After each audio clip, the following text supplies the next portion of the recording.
Hello everyone, now I am going to start new topic, Unit and Measurement. आता हा 11th standard मधला फिजिक्सचा तुमचा first lesson आहे, units and measurement. नावातच भरपूर गोष्टी सांगून जातोय, युनिट्स अँड मेजरमेंट. युनिट्स म्हणजे आता तुम्ही बघितले असाल आतापर्यंत SI युनिट वगैरे, किंवा तुम्ही कुठलीही गोष्ट मेजर करताना त्याला काहीतरी युनिट देतो. म्हणजे जर समजा आपण कपडे वगैरे मेजरमेंट करतोय तर मीटर. समजा तुम्ही एखादी व्हेजिटेबल्स वगैरे आणता किंवा काही साखर वगैरे घेऊन येते, समजा असं कन्सिडर करा, तर साखर वगैरे घेऊन येते तुम्ही केजी मध्ये मोजता. किंवा व्हेजिटेबल्स किंवा आपण फ्रुट्स म्हणलं तर आपण डझन मध्ये वगैरे घेतो. आता व्हेजिटेबल्स काही किलोमध्ये पण आपण घेतो. तर आता तेच आपण बघणार ह्या पूर्ण लेसन मध्ये. आता पहिले काय बघा, we need to measure number of quantities. म्हणजे आता तुम्ही एक किंवा एकापेक्षा जास्त गोष्टी घेत असता त्यावेळेस त्याचा काहीतरी नंबर देतो आपण. नंबर म्हणजे कसं की सपोज तुम्ही काही गोष्टी घेत, साईज ऑफ ऑब्जेक्ट म्हणजे ऑब्जेक्टचा साईज सांगायचं आहे तुम्हाला. तर हा एक ऑब्जेक्ट आहे, हा एक ऑब्जेक्ट आहे. सपोज तुम्हाला याचं साईज सांगायचं, एरिया काढतो आपण, याचा सुद्धा फाइंड करणार आहे एरिया. तर ज्याचा एरिया मोठा त्याची साईज जास्त वगैरे असं पण कन्सेप्ट आहे. एरियाचा समजा आपण तुम्हाला लेंथ दिली म्हणजे इथं जर रेडियस मीटर मध्ये दिला असेल तर याचा जो एरिया असतो तो सुद्धा मीटर स्क्वेअर असतो. जर याचा सुद्धा सेंटीमीटर मध्ये दिलं असेल, सपोज इमॅजिन करा हे असं, आता हे मीटर मध्ये येतं, समजा आपण कंपॅरिझन करताना मीटर मध्येच ठेवायचं, दोन्ही सेम ठेवायचं. जर कंपॅरिझन करतो आपण तर याचा सुद्धा काय येणार आहे मीटर स्क्वेअर. सेंटीमीटर मध्ये दिलं असतं तर सेंटीमीटर स्क्वेअर आलं असतं. तसंच जर व्हॉल्यूम काढायचं असेल, समजा कन्सिडर केलं याचं व्हॉल्यूम काढा, हे 2 बॉल आहेत, फुटबॉल आहेत आणि त्याचं व्हॉल्यूम काढा, किंवा त्याच्यामध्ये किती वॉटर भरेन वगैरे हे काढायचं असेल तर व्हॉल्यूम काढायचं असेल तर इथे काय करणार आहे आपण, मीटर क्यूब. इथे सुद्धा काय करणार आहे, मीटर क्यूब. तसंच पुढे सांगितलं amount of substance. Amount of substance म्हणजे का, की समजा कन्सिडर करा की आपण म्हणलं की याच्यात किती, आपण असं कन्सिडर करू हा एक मोठा फुटबॉल आहे आणि त्याच्यामध्ये ऑक्सिजन भरायचं. तर ऑक्सिजन किती, अमाऊंट ऑफ ऑक्सिजन त्याच्यामध्ये बसेल वगैरे हे गोष्टी आपल्याला काढण्यासाठी अमाऊंट ऑफ सबस्टन्स. ऑक्सिजनच नाही, मी भरपूर गोष्टी म्हणते. म्हणजे समजा आता तुम्ही मार्केटमध्ये गेले, समजा ऍपल घेतोय तर अमाऊंट ऑफ सबस्टन्स, ऍपल म्हणजे सुद्धा एक आपण सबस्टन्स कन्सिडर करू. आता त्याच्यामध्ये किती गोष्टी घेणार, डझन मध्ये घेणार, कशामध्ये घेणार, ते त्याला अमाऊंट म्हणतो आपण. त्यानंतर वेट काढतो आपण, व्हेजिटेबलचं वेट केजी मध्ये काढतो, सगळ्यांना माहिती आहे. काही गोष्टी ग्रॅम मध्ये सुद्धा घेतो आपण. ओके. तसंच बॉडी टेम्परेचर. बॉडी टेम्परेचर तुम्ही आठवत असाल तर डिग्री सेल्सिअस मध्ये बघता, केल्विन मध्ये सुद्धा बघतो. आता केल्विन सगळ्यांना माहिती आहे, नसेल माहिती तर आपण पुढे जाऊन 7th लेसन मध्ये स्टडी करूच. बेसिक समजून घ्या आता फक्त. त्यानंतर लेंथ मोजायची असेल, क्लोथ समजा कपडा दिला आणि त्याची लेंथ मोजायची तर ते आपण कशामध्ये मोजतो, मीटर, सेंटीमीटर. आता स्केल्स आहेत, जसे ज्याची रिक्वायरमेंट असते आपण त्यानुसार ते मेजरमेंट करतो. आता हे जे काही लिहिलेलं आहे आपण ज्याच्यात मेजरमेंट करतो त्याला युनिट्स कन्सिडर करतात. काय दिलंय, the standard measurement of any quantity. म्हणजे काहीही मेजर करण्यासाठी एक स्टँडर्ड तुम्ही ठरवता. म्हणजे 2 वेगवेगळे कपडे आहेत पण दोन्ही मेजरमेंट करताना एक स्टँडर्ड आहे, ते काय, मीटर. मीटरनीच मेजरमेंट करणं ह्याला काय म्हणणार आहे, युनिट ऑफ क्वांटिटी किंवा युनिट ऑफ दॅट क्वांटिटी. मग युनिट कन्सिडर, इथे युनिट काय आहेत, केजी, ग्रॅम, हे सगळे युनिट्स आहेत. तर ह्या गोष्टींबद्दलच आपल्याला स्टडी करायचं आहे ह्या लेसन मध्ये. ओके, आय होप सगळ्यांना इथपर्यंतची कन्सेप्ट क्लिअर असेल. नेक्स्ट पॉईंट घेतोय आता आपण, त्याचं आहे सिस्टीम ऑफ युनिट्स. म्हणजे सिस्टीम काही काही, आता लक्षात ठेवा 1971च्या आधी प्रत्येक ठिकाणी वेगवेगळी सिस्टीम यूज करत होते.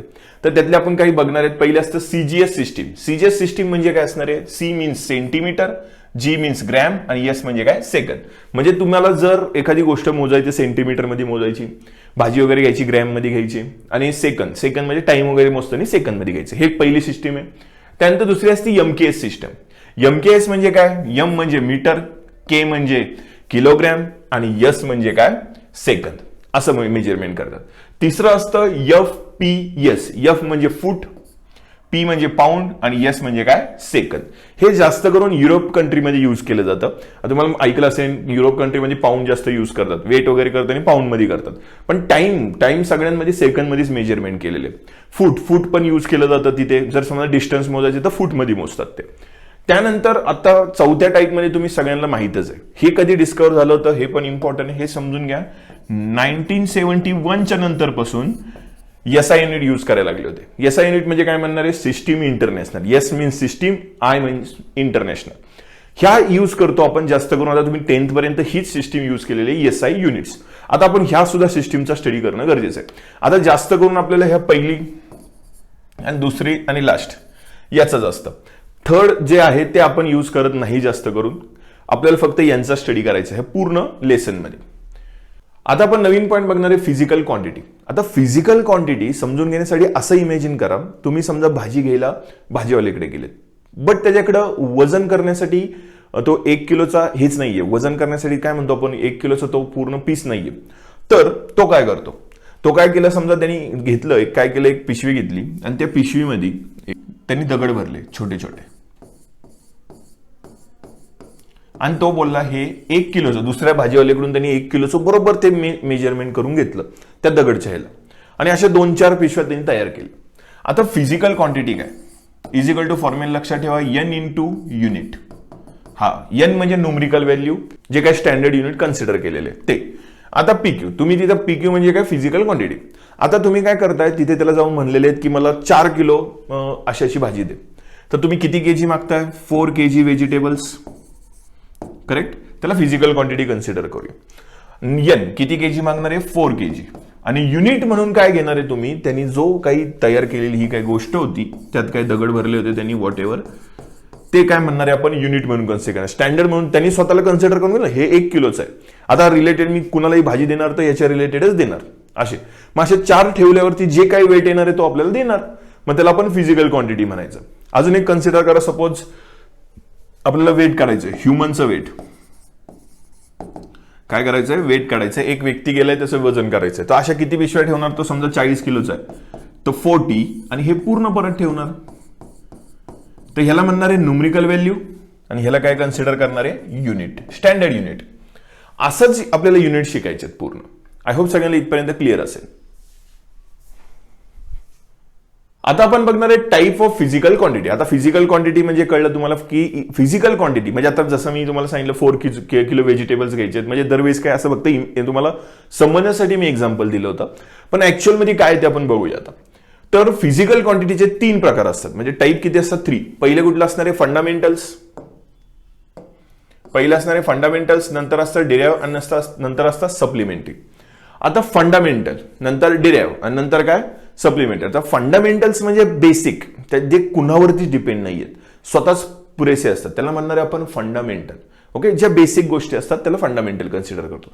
तर आपण एक एक करून तिघांचा स्टडी करूया. तर पहिलं बघणार आहे आपण फंडामेंटल क्वांटिटी. आता फंडामेंटल क्वांटिटी काय, तिथं नीट समजून घ्या. Do not depend on any other physical quantity, म्हणजे कुणला दुसऱ्यावरती डिपेंड नसणाऱ्या ह्याला म्हणणार आहे फंडामेंटल. म्हणजे ज्यांच्यापासून आपण बाकी सगळं काढू शकतो, सगळे फॉर्म्युले, सगळं फिजिक्सच्या सगळ्या गोष्टी काढू शकतो, अशा यांना म्हणणार आहे फंडामेंटल. म्हणजे काय की आता कन्सिडर करा 7 टाईपच्या फंडामेंटल क्वांटिटी असतात. किती, 7 प्रकारचे वेगवेगळे फंडामेंटल क्वांटिटी आहेत. तर पहिलं कुठलं आहे, लेंथ. तुम्हाला माहिती आहे लेंथ मेजर करण्यासाठी कुठल्याही फॉर्म्युला वगैरेची गरज नाहीये, आपण मीटरमध्ये मेजरमेंट करतो. मास सांगण्यासाठी कुठल्या फॉर्म्युलेची गरज नाहीये इथे तुम्हाला. वेट काढण्यासाठी आहे, पण मी मास बद्दल बोलतो, हे समजून घ्या. नंतर टाइम सांगण्यासाठी कुठल्या फॉर्म्युलेची गरज नाहीये. त्यानंतर काय, टेम्परेचर सांगण्यासाठी फॉर्म्युलेची गरज नाही पडत तुम्हाला. करंट सांगण्यासाठी सुद्धा आपण स्टँडर्ड कन्सिडर करतो करंटला, त्यासाठी सुद्धा फॉर्म्युलेची. आता करंटचे ते फॉर्म्युले वेगळे आहेत, पण बेसिक समजून घ्या की करंट सांगण्यासाठी कुठल्याही तुम्हाला त्याच्या बेसिक वरतून काही करू शकता तुम्ही पुढे. आणि नंतर असतं ल्युमिनस इंटेन्सिटी. आता 9th स्टँडर्ड मध्ये तुम्हाला ल्युमिनस इंटेन्सिटी झालं असेल. ल्युमिनस इंटेन्सिटी म्हणजे काय की लाईटचं सांगतो, लाईट इंटेन्सिटी म्हणजे किती पॉवरनी येते, त्याला काय म्हणणार आहे आपण, ल्युमिनस इंटेन्सिटी. स्ट्रेंथ म्हणू शकतो आपण सिंपल शब्दात, स्ट्रेंथ, की लाईटची किती स्ट्रेंथ आहे त्याला आपण ल्युमिनस इंटेन्सिटी म्हणतो. तर ह्या 7 बेसिक क्वांटिटी आहेत, हे आपल्याला फंडामेंटल मध्ये शिकायचे आहेत. तर काय बघा इथे पुढे, तर आता युनिट्स म्हणजे काय समजून घ्या. फंडामेंटल क्वांटिटी ज्याच्यात मोजतात त्याला युनिट्स म्हणतात. म्हणजे बघा आता फंडामेंटल क्वांटिटी कुठल्या कुठल्या आहेत, पहिलं असतं लेंथ, त्याचं एसआय युनिट काय, मीटर, आणि सिम्बॉल काय असतं, एम. तर हे असतं फंडामेंटल क्वांटिटी, हे असतं त्याचं युनिट्स. कळते, फंडामेंटल युनिट्स म्हणजे काय, फंडामेंटल क्वांटिटी ज्या युनिटमध्ये मोजतात त्याला फंडामेंटल युनिट म्हणायचं असतं. त्यानंतर मास कशामध्ये मोजणार आहे, केजी मध्ये. टाइम कशामध्ये मोजणार आहे, सेकंद मध्ये. टेम्परेचर कशामध्ये मोजणार आहे, केल्विन मध्ये. केल्विन हे एसआय युनिट आहे, हेच यूज करतो आपण. जरी सेल्सिअस यूज करत असलो तरी लक्षात ठेवायचं एसआय युनिट हे केल्विन असतं आणि त्याचं सिम्बॉल असतं के. त्यानंतर इलेक्ट्रिक करंट, आपण बघा एम्पेअर नावाच्या सायंटिस्टनी शोधलं होतं म्हणून त्याला एम्पेअर देतात, ए. त्यानंतर असतं ल्युमिनस इंटेन्सिटी. तुम्हाला आता सांगितलं ल्युमिनस मीन लाईटची स्ट्रेंथ, ह्याला आपण ल्युमिनस इंटेन्सिटी म्हणतो. त्या कॅन्डिलांपासून मोजतात, कॅन्डिला, त्याला सीडी सिम्बॉल आहे. आणि अमाऊंट ऑफ सबस्टन्स हे मोलमध्ये मोजतात, म्हणजे ऑक्सिजन, हायड्रोजन ज्यावेळेस मोजायचं असतं ते मोलमध्ये मोजतात आणि त्याचं सिंबल असतं MOL. हे झालं सगळं फंडामेंटल. हे सगळे 7 फंडामेंटल प्रॉपर्टी सगळ्यांच्या डोक्यात यायला पाहिजे. हे सगळ्यांच्या ह्याच्यावरतून तुम्ही कुठल्याही प्रकारचा फॉर्म्युला बनवू शकतो. म्हणजे काय, थोडंसं विचार करा. सपोज मला सांगायचं आहे वेलोसिटीचा फॉर्म्युला. वेलोसिटीचा फॉर्म्युला काय येणार आहे, डिस्प्लेसमेंट अपॉन टाइम. डिस्प्लेसमेंट कशात मोजतात, लेंथ मध्ये. टाइम कशात मोजतात, सेकंद मध्ये. बरोबर, इथे लिहिणार आहे मीटर पर सेकंद. हा तुमचा फॉर्म्युला बनतो. म्हणजे फंडामेंटल क्वांटिटी म्हणजे काय, यांच्यावरतून तुम्ही कुठल्याही प्रकारचा फॉर्म्युला वगैरे बनवू शकता. फॉर्म्युला आणि त्याचे युनिट काढू शकता. बरोबर, हे युनिट आहे ऍक्च्युअल मध्ये, हा फॉर्म्युला आहे. ओके, तर युनिट निघालं तुम्हाला, म्हणजे कळतं. आता हे युनिट जे काढलं आपण ते सॉल्व्ह करून काढलं. सॉल्व्ह करून काढलं म्हणजे डेरिव्हेशन केलं, म्हणून त्याला डिराइव्ह क्वांटिटी म्हणतात. हे आपण पुढे बघणार आहे. डिराइव्ह क्वांटिटी म्हणजे काय, की अशा क्वांटिटी ज्या फंडामेंटल क्वांटिटीवरती डिपेंड असतात, which depend on 7 fundamental quantity. आता जे 7 आपण फंडामेंटल क्वांटिटी बघितल्या त्यांच्यावरती जे डिपेंड असतात त्यांना म्हणणार आहे आपण डिराइव्ह क्वांटिटी. आता समजा एक्झाम्पल आहे स्पीड. काय, स्पीड. स्पीडचा फॉर्म्युला काय असतो, डिस्टन्स अपॉन टाइम. करेक्ट. कशावरती डिपेंड आहे, डिस्टन्स कशामध्ये मोजतात, मीटर मध्ये, म्हणजे लेंथ म्हणू आपण. डिस्टन्स म्हणजे लेंथ ना, ऑब्व्हियसली. इथं काय लिहिणार आहे मी, length. Length upon time. Length आणि टाइम हे दोन्ही कशाचे, कुठल्या क्वांटिटी आहेत, फंडामेंटल क्वांटिटी. त्याच्यावरती डिपेंड आहे ना टोटल. आता याच्या जर आपल्याला याचं युनिट काढायचं आहे, लेंथ मोजतात मीटर मध्ये म्हणजे M, आणि टाइम कशामध्ये मोजतात, सेकंद मध्ये. म्हणजे हे झालं त्याचं युनिट. मग ह्या युनिटला काय म्हणणार आहे आपण, डिराइव्हड युनिट. म्हणजे फंडामेंटल क्वांटिटी कुठली झाली, समजून घ्या. स्पीड ही फंडामेंटल क्वांटिटी आणि त्याचा हा फॉर्म्युला आहे. आणि हे जे काही युनिट आलेले आहे त्याला काय म्हणणार आहे आपण, डिराइव्हड युनिट. सॉल्व्ह करून काढलेले आपण. आता वेलोसिटी. वेलोसिटीचा काय फॉर्म्युला असतो, वेलोसिटीचा फॉर्म्युला असतो डिस्प्लेसमेंट अपॉन टाइम. डिस्प्लेसमेंट सुद्धा मीटर मध्ये, म्हणजे M अपॉन S म्हणजे काय, टाइम, सेकंद. सेम आपण पुढे बघूया क्वेश्चन. बघा ते दिले काय, वेलोसिटीचे आत्ताच बघितलं, डिस्प्लेसमेंट अपॉन टाइम. बरोबर, त्याचं displacement upon time. Displacement upon time म्हणजे डिस्प्लेसमेंट हे मीटर मध्ये मोजणार आहे, म्हणजे मीटर अपॉन सेकंद. त्यानंतर मोमेंटम तो असतो P = mv. आता M मास केजी मध्ये मोजणार आहे. त्यानंतर V म्हणजे काय असणार आहे, M अपॉन S. इथं M म्हणजे काय, M म्हणजे इथला मीटर आहे. तर हे झालं तुमचं आन्सर. बघा, वेलोसिटी फायनल आन्सर काय आलं, kg मीटर पर सेकंद. हे आन्सर काढतात. आता तिसऱ्या क्वांटिटी असते सप्लिमेंटरी युनिट्स. सप्लिमेंटरी युनिट्स हे 2 प्रकारचे असतात. पहिलं असतं प्लेन अँगल आणि दुसरं असतं सॉलिड अँगल. एकदम सिंपल टॉपिक आहे. 2 प्रकारचेच असतात. हे फंडामेंटल क्वांटिटीमध्ये जवळपास येतात, थोडेसे वेगळे असल्यामुळे वेगळे दिलेले आहेत. पण हे समजून घ्यायचं, हे कुठले सप्लिमेंटरी अँगल्स. आता त्यातला पहिला असतो प्लेन अँगल. प्लेन अँगल म्हणजे काय ते दाखवतात d थिटा. डी हा शब्द पुढे का लावतात हे आपण पुढे पुढे बघू याच 11-12 मध्ये पूर्ण. पण समजून घ्या, ज्यावेळेस एकदम छोटी गोष्ट असते त्यावेळेस डी लावतात पुढे. तर this is the ratio of the length of arc of any circle to the radius of circle. समजून घ्या. आता तुम्हाला वाटलं असतं आता हे मोजतात रेडियन मध्ये, पण ते बघा एक्झाम्पल दाखवतो तुम्हाला. कन्सिडर करा हा एक काय सर्कल आहे, इथनं इथपर्यंत हा आहे आपला आर्क. ओके, त्याला डीएस ने आपण बोलतो, डिस्टन्स आहे एस. हा इथनं इथपर्यंत काय डिस्टन्सला आपण आर्क कन्सिडर करतो. आणि रेडियस काय सांगितलं आपल्याला, रेशो बिटवीन काय आहे, आर्क टू द रेडियस. याच्यावरतून आपण काढायचा असतो हा जो अँगल आहे, ह्या अँगलला म्हणणार आहे प्लेन अँगल. म्हणजे डी थिटाचा फॉर्म्युला आपल्याला फाइंड करायचा आहे. डी थिटाचा फॉर्म्युला काय येणार आहे मग, डीएस अपॉन आर. हा आपला फॉर्म्युला आहे. समजून घ्या, परत सांगतो. रेशो बिटवीन काय, ratio between arc upon radius. Arc म्हणजे हा इथनं इथपर्यंतचा आर्क, तो आहे डीएस. एवढं डिस्टन्स समजा इथनं तुम्ही इथपर्यंत गेले तर त्याला डीएस कन्सिडर करणार. मग आपण लिहिणार आहे DS upon R. R means radius आणि ह्याला म्हणणार आहे आपण प्लेन अँगल. आय होप सगळ्याला इथपर्यंत क्लिअर आहे. तर आता कन्सिडर करू, सपोज आपण डीएस 1 आहे, म्हणजे तुम्ही समजा 1 मीटर गेले, इमॅजिन करा. रेडियस सुद्धा 1 आहे, ही सुद्धा 1 आहे. आणि जर तुम्ही हे डिवाइड केलं तर काय येणार आहे, D theta is equal to 1/1. म्हणजे डी थिटा किती आला 1. आणि याचा फॉर्म्युला असतो रेडियन. समजून घ्यायचं, RAD radian. Okay, 1 radian answer आलं तुमचं. तर सेम आता तसंच आहे, दुसरं असतं सॉलिड अँगल. आता याच्यात काही वेगळा असा टॉपिक नाहीये, समजून घ्या सॉलिड अँगल म्हणजे काय. सॉलिड अँगल म्हणजे काय, सपोज तुमच्याकडे एक कलिंगड आहे किंवा कन्सिडर करा एक फुटबॉल आहे. फुटबॉलचा तुम्ही असं कोन काढून घेतलं, म्हणजे असं एकदम असं गोल फिरून असा प्रकारचा त्यातला भाग असा काढून घेतला तुम्ही, कळतं, एकदम कॉर्नर पासून सेंटर पासूनचा भाग असा ओढून घेतला आणि आता याचा अँगल तुम्हाला काढायचा. आता अँगल पण 3D असणार. आता लक्षात द्या, हे कसं असतं 3D डायग्राम आहे. 3D इमॅजिन करा, एकदम फुटबॉलच तुमच्या समोर आला पाहिजे आणि त्यातून तुम्ही एकदम कोन प्रकारचा, कोन असा नाही का एकदम कोन, खायचा कोन बघितला असेल सेम तसा तुम्ही बाहेर काढून घेतला पोर्शन आणि त्यातला अँगल काढायचा आपल्याला. तर त्याचा अँगल सुद्धा 3Dच असतो. सिंपल आहे ना, अँगल थोडीच. आता 2D ज्यावेळेस असतो त्यावेळेस नुसतं असं लिहितो आपण, पण ऍक्च्युअल मध्ये 3D अँगल काढला म्हणजे अँगल सुद्धा काय असणार आहे बघा, असा पोर्शन असणार आहे त्यात.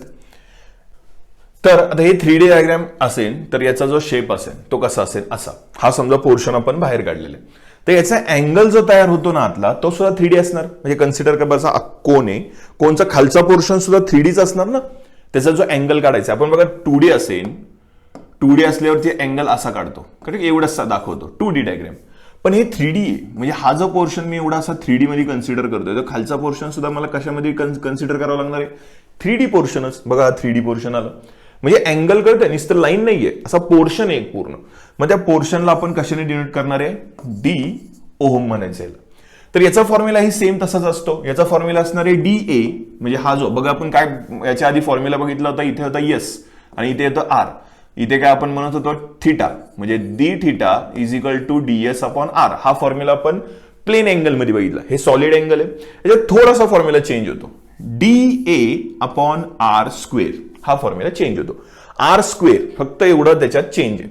एवढं लक्षात ठेवा, म्हणजे आपल्याला. आणि हे मोजायचं जे युनिट असतं त्याला म्हणायचं स्टेरेडियन. आय होप सगळ्यांना हीच कन्सेप्ट क्लिअर आहे.